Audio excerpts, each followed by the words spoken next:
बंगाल की मुख्यमंत्री जी अफवाह फैला रही हैं कि बंगाल में अगर भाजपा का शासन आया तो बाहरी लोग शासन करेंगे।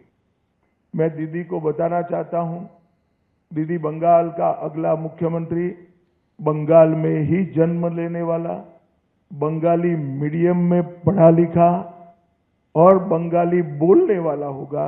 इतना ही है कि आपका भतीजा नहीं होगा, वो भारतीय जनता पार्टी का कार्यकर्ता होगा। अगली सरकार बंगाल के ही भारतीय जनता पार्टी के कार्यकर्ता ने बनानी है। मित्रों, मैं थोड़े आंकड़े भी देना चाहता हूं। 16 के चुनाव में 1278 लोग घायल हुए थे, 21 में 1681, 23 के पंचायत में 664 और 24 के आम चुनाव में 761। उसकी तुलना में 30 से कम लोग कल घायल हुए। ये बताता है कि बाय एंड लार्ज चुनाव शांतिपूर्ण तरीके से हुआ है और मृत्यु का आंकड़ा एक भी नहीं है।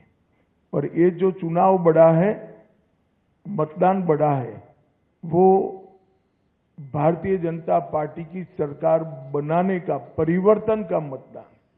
क्योंकि जिस तरह से प्रधानमंत्री जी और हमारे बाकी नेताओं की रैलियों को प्रतिसाद मिला है, रोड शो को प्रतिसाद मिला है, वो प्रतिसाद कल प्रथम चरण में बैलेट मशीन के अंदर बंद हो गया है। एक बहुत बड़ी आशंका यहां व्यक्त की जाती थी कि जन समर्थन तो है, मगर पोलिंग स्टेशन पर पहुंचेगा क्या? वो आशंका आज समाप्त हो गई है और मुझे विश्वास है कि दूसरे चरण में और उत्साह के साथ मतदान होगा। अब दूसरे चरण की भी मतदाताओं की जिम्मेदारी है कि यही परिवर्तन के दौर को वो आगे बढ़ाए। बहुत लंबे समय के बाद, जब कोई विपक्षी पार्टियां नहीं थी, हमारे देश की आजादी के बाद का वो दौर बात कर दीजिए, तो 5 तारीख के बाद अंग, बंग और कलिंग तीनों जगह भारतीय जनता पार्टी का शासन होगा, कमल का शासन होगा। हमारे पास जो फीडबैक है, उसमें बंगाल की जनता ने अपना भविष्य पहले चरण में ही तय कर लिया। कवि गुरु टैगोर, महान सुभाष चंद्र बोस और खुदीराम बोस की ये भूमि ने विकास को चुना है और नरेंद्र मोदी जी के नेतृत्व में भारत के विकास की जो यात्रा चल रही है, उसमें बंगाल के प्रथम चरण के मतदाताओं ने स्पष्ट कर दिया है कि बंगाल भी उसमें जुड़ने जा रहा है। भारतीय जनता पार्टी की सरकार बंगाल में बनने के बहुत बड़े मायने, हमारी सबसे पहली प्रायोरिटी होगी कि बंगाल की महिलाओं को हम सुरक्षा प्रदान करें, उनको भय से मुक्त करें।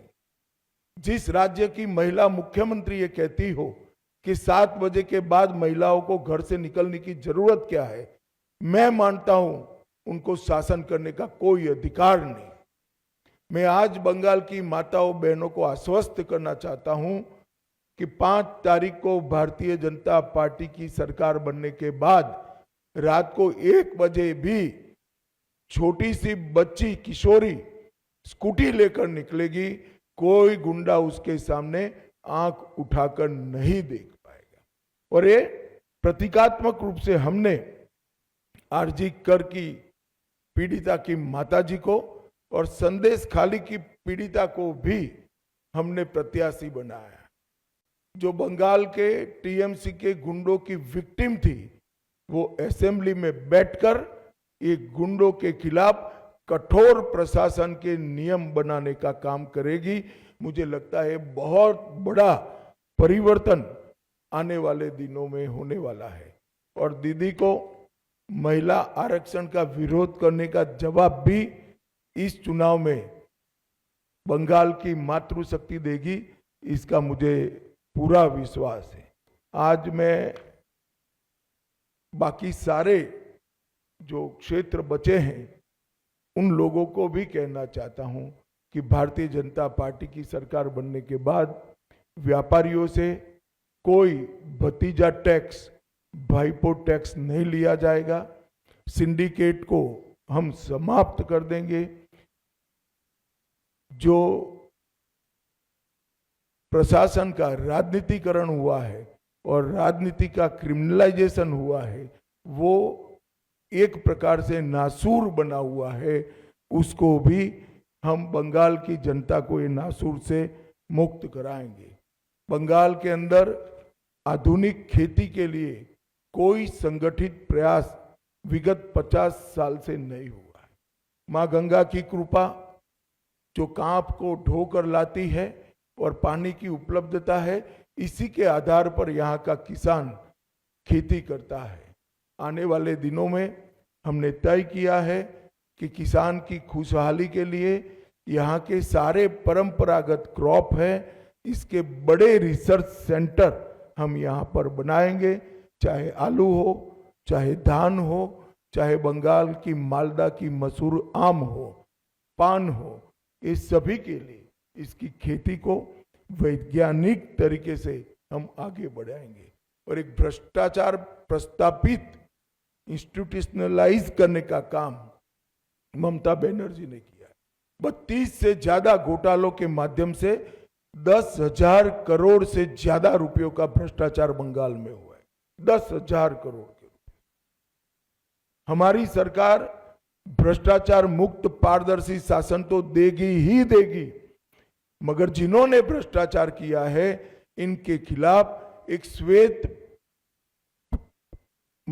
व्हाइट पेपर जारी कर सारे भ्रष्टाचार के आरोपों की सुप्रीम कोर्ट के रिटायर्ड जज से जांच कराकर भ्रष्टाचारियों को कड़ी से कड़ी सजा दिलाने का काम करेंगे, जिससे आने वाले अनेक सालों तक यहां पर कोई भ्रष्टाचार की करने की हिम्मत न कर पाए।